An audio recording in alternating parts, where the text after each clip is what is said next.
Thanks for staying up late with us tonight. It's been a busy week in politics, and the last 24 hours have been no different. So let's dive right in. Tonight, a dark headline in the race for Michigan's open Senate seat as both candidates are targeted in swatting hoaxes. The race for the White House enters a new phase, and we hit the streets and asked you to talk to the hand and disturbing allegations of stolen valor. So let's start with the latest in a disturbing string of fake swatting incidents hitting the home of Michigan Senate race Alyssa Slotkin, the Democratic nominee for our open Senate seat in November, targeted in a Thursday night swatting threat, which is an intentionally fake threat of violence intended to provoke a police response. Police showing up at her home after a false threat was sent via email. Now, a campaign spokesperson telling Fox 2 this is the latest in a disturbing trend of swatting incidents targeting members of Congress. Congresswoman Slotkin is deeply grateful for the swift and professional response by law enforcement to this unfortunate incident. Now, we're told U.S. Capitol Police will be following up on this investigation, and of course, we'll update you as more information becomes available. And less than 24 hours later, her Republican opponent, former Congressman Mike Rogers, was also targeted with swatting. The campaign revealing that police were dispatched to a home he and his wife previously lived in Genoa Township. Fortunately, nobody was hurt in either incident. Right now, no word on any possible suspect in either of these cases, but you have to take it easy. This is not a joke. Turning now to the road to the White House. This week saw both presidential campaigns crisscrossing the Midwest in a battleground blitz. In fact, Kamala Harris, Tim Walz, and J.D. Vance were all in Metro Detroit at the same time. It's been a hectic week, to say the least, but we want to try to condense it into one flat minute. We're going to send things over to Fox's Doug Luzader in Washington, taking the pulse of this week on the campaign trail. So let's put 60 seconds on the clock. Doug, you're up. Go. Hey, Rupel, both tickets are now complete, with Vice President Kamala Harris selecting Minnesota Governor Tim Walz as her running mate. Now, after their big rollout in Philadelphia, the two began making their way through the upper Midwest, and of course that included stops in Michigan as well as Wisconsin. And it was there in Wisconsin where the vice president almost ran into Republican VP nominee J.D. Vance, who had been following her through some of these swing states. And next week, we're going to see President Biden entering the mix. There had been this question about what role, if any, Biden would play in boosting Harris's campaign. Now we know the two of them will appear together next week in Maryland to talk about efforts to lower prices, with inflation, of course, a top concern among voters. And then also looking ahead, we have the Democratic National Convention coming up on the 19th in Chicago, followed by what could be the first debate between Harris and Trump on September 10th, assuming both sides can agree on these specifics. Roop? 60 seconds right there on the clock. Thanks, Doug. You know, it's an unfortunate reality of modern politics. It quickly devolves into a head-butting and mudslinging contest. And most of the time, the attacks are pretty see-through and petty, but not all political jabs are equal, and some are extremely serious accusations. So tonight, we want to talk about something called stolen valor. Stolen valor means falsely claiming credit for or lying about your service in the military. It's not just a highly offensive and serious accusation, it's an actual crime. You see, back in 2013, then President Barack Obama passed legislation making it a federal offense to falsely represent yourself as a combat medal recipient. So why are we talking about this tonight? Well, almost as soon as Vice President Kamala Harris named this man, Minnesota Governor Tim Walz, as a running mate, the mudslinging kicked into high gear. Walz, who served 24 years in the National Guard, faced several accusations of stolen valor. Now, most of those accusations coming straight from his Republican counterpart. Listen to Republican Vice Presidential nominee J.D. Vance speaking in Detroit just a few days ago. When Tim Walz was asked by his country to go to Iraq, you know what he did? He dropped out of the Army and allowed his unit to go without him, a fact that he's been criticized for aggressively by a lot of the people that he served with. All right, and claims being echoed by multiple Republican politicians tonight. Walz, who you see in this picture, is being accused of stolen valor. And in the last few days, those accusations have fallen into three specific claims. Now, specifically, Walz is accused of abandoning his men before they deployed to the Middle East. That's the first accusation. Then there's lying about serving in combat. And then there's inflating rank, or claiming he earned a promotion higher than he actually did. And when the war of words heats up in an election year, that's when the Fox 2 reality check Comes in handy. So tonight, we're going to separate fact from fiction and help clear up some of the confusion, because social media is not doing a very good job at it. Now, before we get into that, we want to address the elephant in the room. All this mudslinging, does it help or hurt? We always like to put people before pundits. That means you. So we're giving Fox 2 viewers like this one their take. Take a listen. I feel like it's immature, actually. I think they should argue on policy and what it is that they're doing. Instead of focusing on what the other person's doing wrong, talk about what it is that you're doing right and what you're going to do to get better. That shows very childish. They are our candidates that we want. That's what we teach our children, what the grown-ups do, the becoming for our leaders of America. Really? It's funny, you have the extreme left, the extreme right, and then you have the bunch of people in the middle that are like, oh, enough already, huh? We also asked you to vote in tonight's Pulse poll. Do you think less of candidates when they attack their opponents? Here's a look at the results so far. You can, by the way, vote on fox2detroit.com. 78% say, yes, it's immature. 22% say no, it's politics. If you want to join the conversation, you can just scan that QR code on your screen. You can cast your vote, and you can always find our polls at fox2detroit.com/poll. Now, though, for our Fox 2 reality check, let's get through these claims. The first one, did Tim Walz abandon his men before he deployed to Iraq, leaving them without their leader? The verdict? No. This claim is false. But there's important context here. You see, in 2006, the U.S. military was already fully engaged in the war on terror, and National Guard members were actually being deployed at that time. In March of that year, Walz's unit was sent to Iraq to help the war effort, but Walz was not with them because, you see, he retired from the Guard to run for Congress. Now, here's where that context part really means something. It's really important here. Follow me for a moment. We have a timeline for you. In September of 2005, Walz's unit was notified they would be deployed in 6 months' time, and they ultimately left in March of 2006. But that was after Walz's retirement. But Walz filed his paperwork 13 months prior to that, in February of 2005.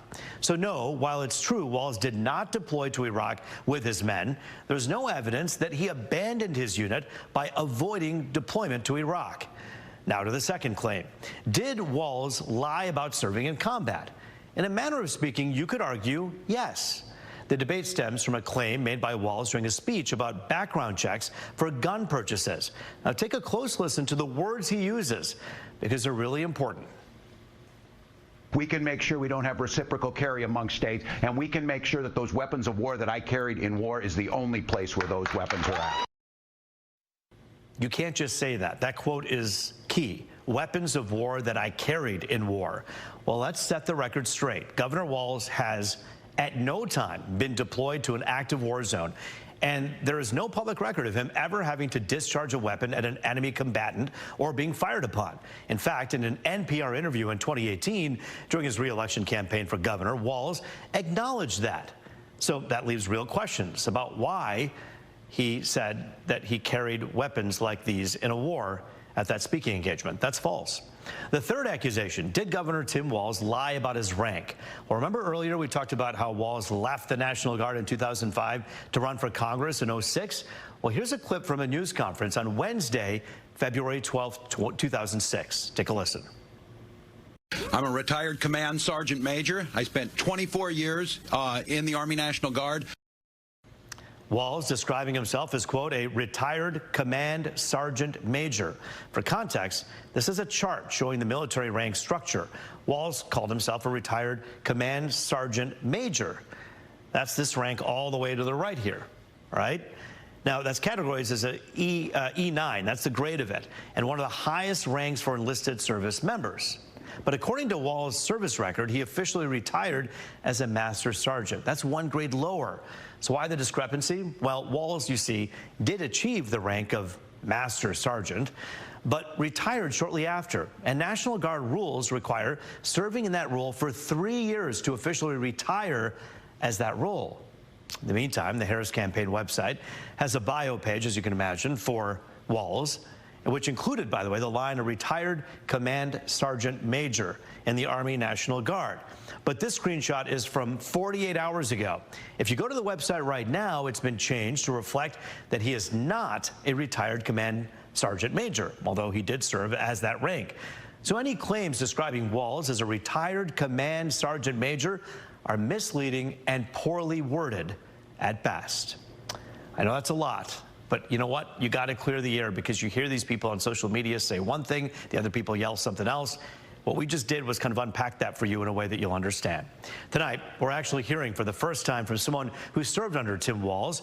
Here's retired Master Sergeant Thomas Eustace.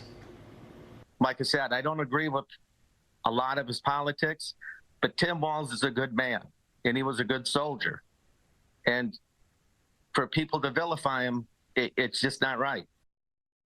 Meantime, Governor Walz himself, he has stayed out of that fray tonight. We're also hearing from some other politicians who have military backgrounds, some attacking Walz and his service record, others coming to his defense. For example, here's Florida Congressman Michael Walz. That's Walz with a T, by the way. Here's what he has to say. It's kind of like the quarterback of a big team walking away from their team right before they go to the Super Bowl. I've never heard anything like it, especially the fact that he was a command sergeant major. I've never heard of a commander or sergeant major stepping away from their unit before they go down range. Meantime, Arizona Senator Mark Kelly responding directly to J.D. Vance, saying in part, did you forget what the United States Marine Corps taught you about respect? Tim Walz spent decades in uniform. You both deserve to be thanked for your service. In the same tweet, the senator also took a pot shot at former President Donald Trump, but we're not going to get into that. That's kind of getting off topic. Now, in a few minutes, we're going to hear from former. A closer look at accusations of stolen valor and the growing fallout of political mudslinging. Joining us now is Peter Meyer, a former Michigan congressman and Iraq War veteran. And we want to thank you so much, first of all, for joining us, but most importantly, for your service. I appreciate you having me on. Thank you. Peter, I want to talk about this particular accusation. You watched the mudslinging back and forth like every American does on social media. You heard us make an effort just now, make an effort to kind of separate fact from fiction. But you actually have a little bit more fact to go along with the stuff that we were talking about relative to timelines when it comes to Governor Walz. Talk about that for a moment. Yeah, so you laid out three main areas, right? You have the last one, number 3, was around his rank at retirement. That, I think, is a little bit of a distinction without a difference. You know, he was a command sergeant major. He was retired. Saying he was a retired command sergeant major is maybe a little bit imprecise, but and I'm sure maybe some other command sergeant majors may take issue with that. But to me, I could not care less about that element. The two key facts, the other two that you outlined, one, you know, the allowance of a misperception on his behalf that he had served in a combat zone, and then number 2, that question of the timeline with his unit. The question of the timeline, there's just been a little bit more information. The stats that you put up are correct, but when it comes to notifying a unit that they're deploying, that happens in different stages. So when you said that they received the notice they were going to deploy, they did. That went to the broader unit. But senior leadership, and this is coming from an interview today with Governor Walz's direct superior when he was in the National Guard, Command Sergeant Major Julin, said that they have received first notification they were going to deploy in late 2004, and that then Command Sergeant Major Walz said that he was going to deploy with them, and before later changing his mind in later in 2005. So there's, again, questions there, and that's also, you know, he had every right to retire. You know, this isn't a question of whether or not he could or couldn't. He had served for 24 years, but whether or not the unit he was serving with as their first combat deployment, you know, if this is something that they viewed as a little bit of a betrayal or just bad form, or something that the unit viewed as, you know, within his right, I think that's very much an open question. And that's where a lot of this is not black or white. There's a lot of gray in between. Yeah. Similar to, I talk about that misperception.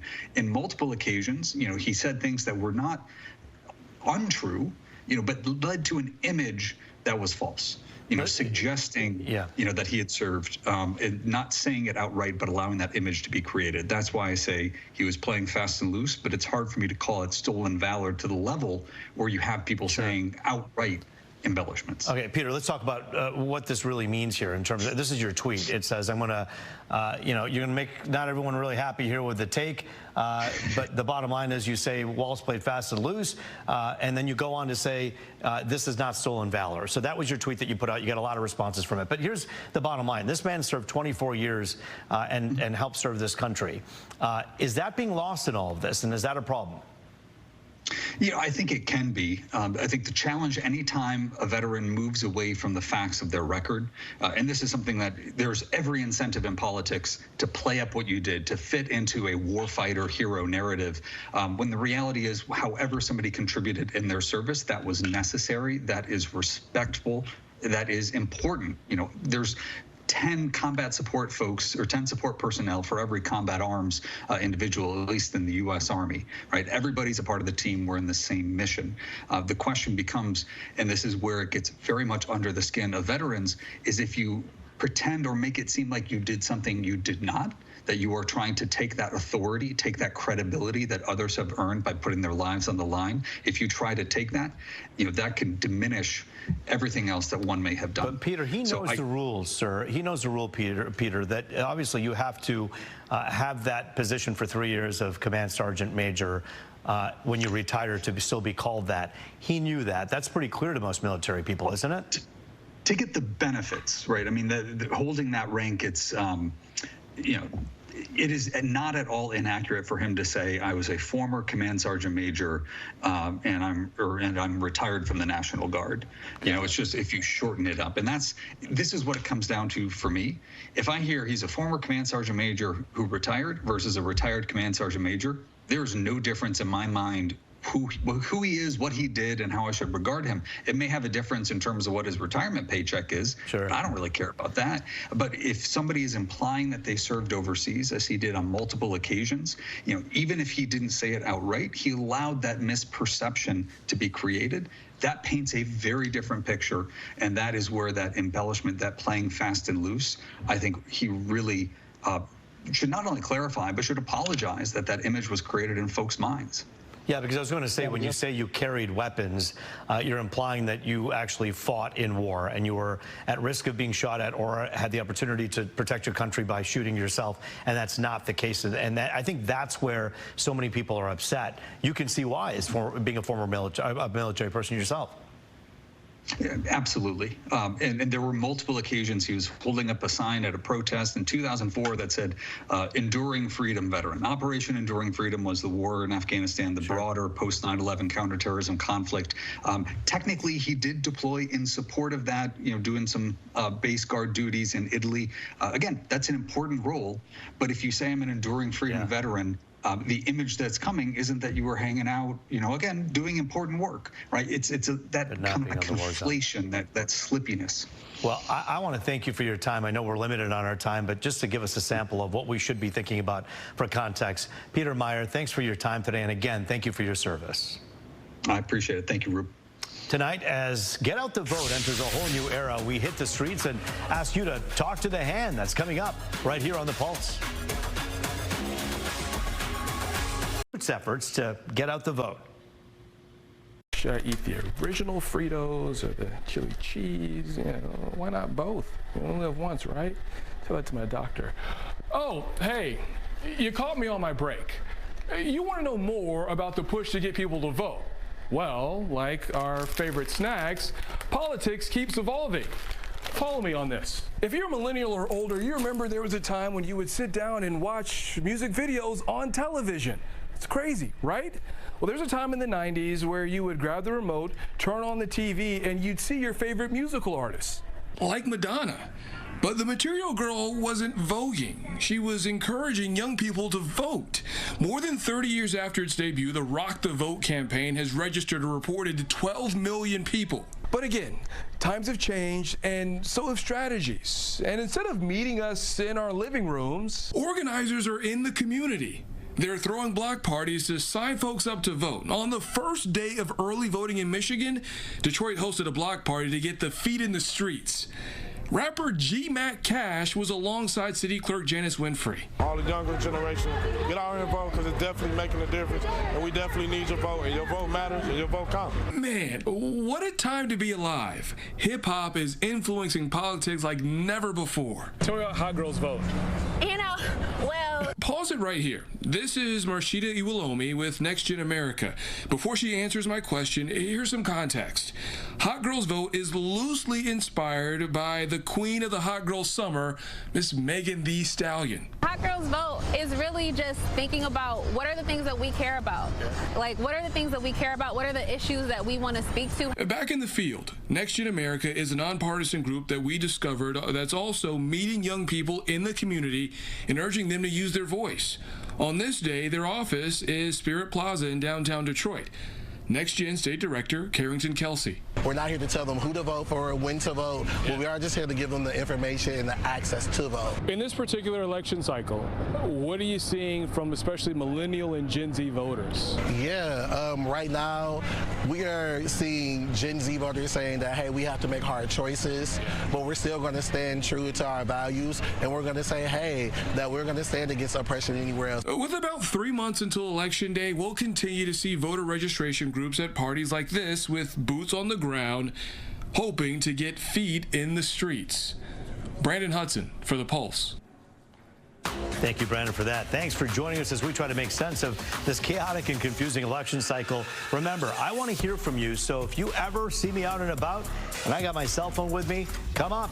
We may do a little selfie video. As I ask you what you think, you may get your interview right here on The Pulse. Also, reach out to me on email, roop.raj@fox.com. Send me any kind of mail you want. Let me know what you think about the show or what you think about where we're at in this country. We'll see you back here Monday night for another round of The Pulse. I'm Roop Raj. Have a good night.